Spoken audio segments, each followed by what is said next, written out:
আমার ভাইরা, যারা আমার ভাই ফিলিস্তিনিদেরকে মারতেছে তারা এমনি মানবাধিকারের কথা বলে, আসলে জানোয়ার, তারা আসলে জানোয়ার। এবং তারা জানে তাদেরকে শেষ করার জন্য ইমাম মাহদী আসতেছেন, তারা জানে এগুলা, এদেরকে আগে শেষ করবে ইমাম মাহদী আলাইহিস সালাম।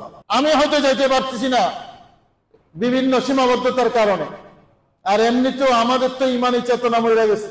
যে শহীদি চেতনা, নবীজি বলেছেন আল জান্নাতু তাহতা জিলালিস সুয়ুফ, জান্নাত হলো তলোয়ারের নিচে, জান্নাত তলোয়ারের নিচে।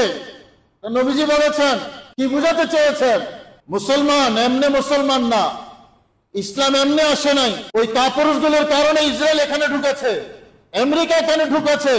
নবীজি ঢুকতে দেন নাই, নবীজি বের করে দিয়েছেন, নবীজি বের করে দিয়েছেন। মদিনার সীমায় আসতে দেন নাই তাদেরকে, এখান থেকে বের করে দিয়েছেন। খাইবার নিয়ে এখন মামলা চলতেছে, আপনারা জানেন হয়তো অনেকেই। খাইবার যেখানে ইহুদিদের দুর্গ ছিল, ইসরায়েল মামলা করেছে এখানে ঢুকার জন্য। আবার এবার আমি যেতে চেয়েছিলাম, আমাকে যেতে দেওয়া হয় নাই। খাইবার বললো রেস্ট্রিকশন আছে। খবর নিয়ে দেখলাম তারা মামলা করছে। ইহুদিদের দুর্গ ছিল না খাইবারে? কথা বলেন না, শয়তানগুলো ঠিকই জানে এখানে ইহুদিদের দুর্গ ছিল। তারা বলে আমাদের বাপদাদা চোদ্দ গোষ্ঠী এখানে ছিল, এটা আমাদের জায়গা, আমাদেরকে ফিরিয়ে দাও।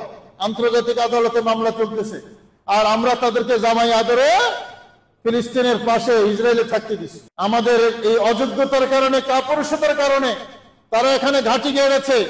আমার ভাইরা, তারা জানে দামেস্কের মধ্যে ঈসা আলাইহিস সালাম আসবেন, ইমাম মাহদীর আগমন হবে, সর্বপ্রথম যাদেরকে শেষ করা হবে তারা হলো ইহুদি।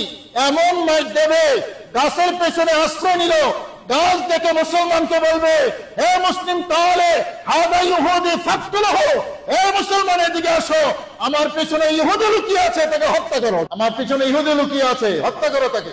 গাছও তাদেরকে আশ্রয় দেবে না, জানোয়ারগুলোকে। এখন মারতেছে আমাদেরকে, সময় আসবে ইনশাআল্লাহ।